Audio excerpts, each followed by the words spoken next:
বাড়ি থেকে আসার সময় মা ছোট ভাইয়ের কাছে কি কি দিল তাই অবশ্যই আপনাদের সঙ্গে আজকে শেয়ার করব।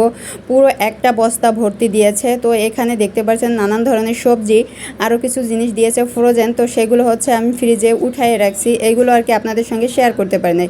তো এখানে আপনাদের পেঁপুলের পাতা দেখাইতেছিলাম। তো আপনারা জানেন না পেঁপুলের পাতা কেউ খান কি না, তো এটা আমরা কিন্তু খাই। আমার কাছে ভীষণ পছন্দ লাগে। একটু নরম মাছ দিয়ে রান্না করলে বা টাকি মাছ দিয়ে রান্না করলে এটা ভীষণ মজা হয় খাইতে।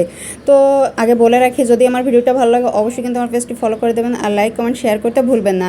তো এখানে হচ্ছে আমাদের গাছের পিওর বেল, একদম মানে কোনো ফরমালিন মুক্ত। তারপর হচ্ছে ছোট ছোট আম। এখন যেহেতু আমের সিজন, তো মায়ের মন বোঝেন, তো বাড়িতে যায় নাই, তার কিন্তু খুবই খারাপ লাগছে। তো এই জন্য হচ্ছে মা সব কিছু দিয়ে দিয়েছে, বলছিল রান্না করে দেবো, বাট আমি বলছি যে না, অত দূর থেকে আসবে, তো যদি রান্না করে দেয় তাহলে পড়ে যেতে পারে। তো এগুলো হচ্ছে মা সবজি তরকারি দিয়েছে, আর ফ্রোজেন যেগুলো দিয়েছে আমি ফ্রিজে উঠাই রাখছি, আপনাদের সঙ্গে ওইটা শেয়ার করতে পারি নাই। তো আবারও বলে, যদি ভালো লাগে অবশ্যই কিন্তু আমার পেজটি ফলো করে দেবেন আর শেয়ার করতেও কিন্তু ভুলবেন না।